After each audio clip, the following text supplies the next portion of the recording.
Avec nos enfants, on rêve de rencontrer les animaux de la savane. En safari en Tanzanie, vous pourrez en voir beaucoup et de près. Girafes, éléphants, lions. Oh, les enfants vont rugir de bonheur. Je m'y crois déjà. C'est vous aussi les bruitages là ? Avec Marco Vasco, ne rêvez plus. Vivez votre voyage l'esprit libre. On s'occupe de tout. Génial ! Avec ma femme, on voudrait aussi en profiter pour se relaxer. Alors direction Zanzibar après le safari pour découvrir la douceur de ces plages de sable fin. Je vous organise même une sortie en mer. Vous savez vraiment vous occuper de nous. Rendez-vous sur marcovasco.fr pour imaginer votre prochain voyage sur mesure. Les podcasts du Figaro. Prêt pour le décollage. Ça commence plusieurs jours avant le départ. Moi, j'ai du mal à m'endormir. Le matin, j'ai un nœud à l'estomac. Alors j'arrive plusieurs heures à l'avance à l'aéroport. J'embarque mon foulard porte-bonheur et je fais 10 minutes de méditation avant le décollage. Mais à chaque fois, c'est la même chose. À la première turbulence, j'oublie toutes mes bonnes résolutions. Oui, je suis journaliste voyage et j'ai peur en avion. Comme près d'un voyageur sur 5. Et oui, tant que ça. Mais y a-t-il des astuces imparables pour se défaire, une bonne fois pour toutes, de cette peur un peu irrationnelle de voler ?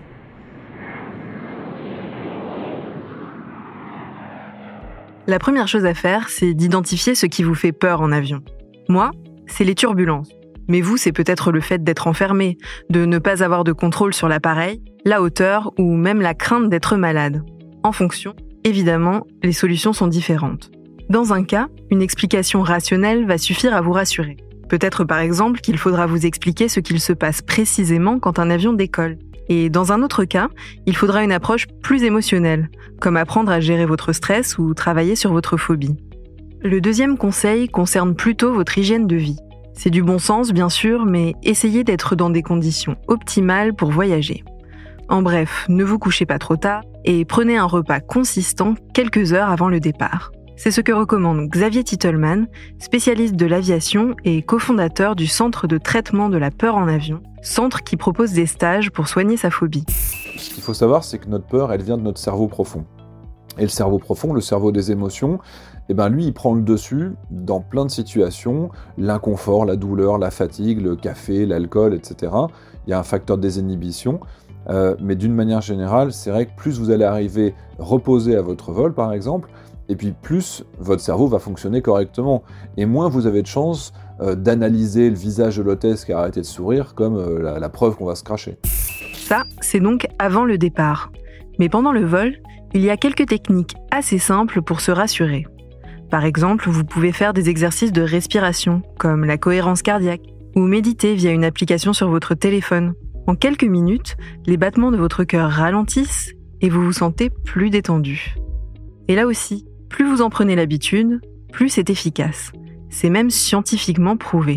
Si votre stress dans la vie quotidienne il est à 7 sur 10, il faut savoir que la répétition de la respiration va faire baisser à 6 sur 10 au bout d'un mois, au bout de 2 mois, ça a vraiment un effet, voire même avec une réduction de l'activité de l'aire cérébrale de l'anxiété, qui s'appelle l'amygdale cérébrale. Et ça a été prouvé avec des jeunes qui ont fait même des IRM. Au Canada, ils ont fait une étude dans laquelle, au bout de 2 mois, les jeunes qui faisaient 3 fois 5 minutes de bonne respiration par jour, au bout de 2 mois, il y avait réellement une réduction de l'activité de l'aire cérébrale de l'anxiété et une réduction de la quantité d'hormones du stress qui est dans le cerveau et qui pourra être sécrétée au mauvais moment.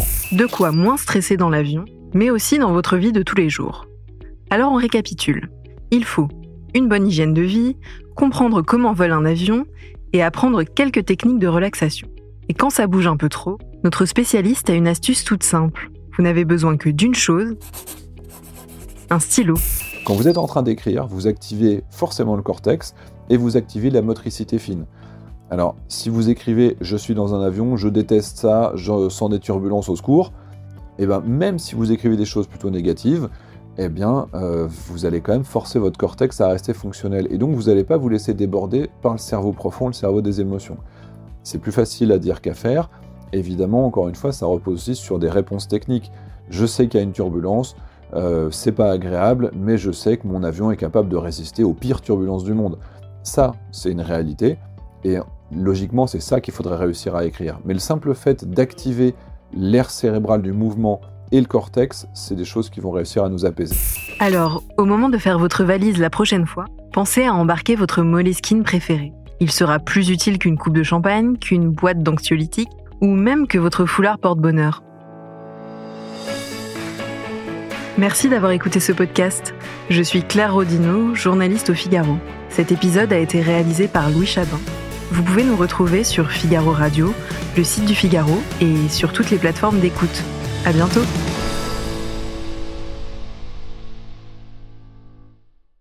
Avec nos enfants, on rêve de rencontrer les animaux de la savane. En safari en Tanzanie, vous pourrez en voir beaucoup et de près. Girafes, éléphants, lions.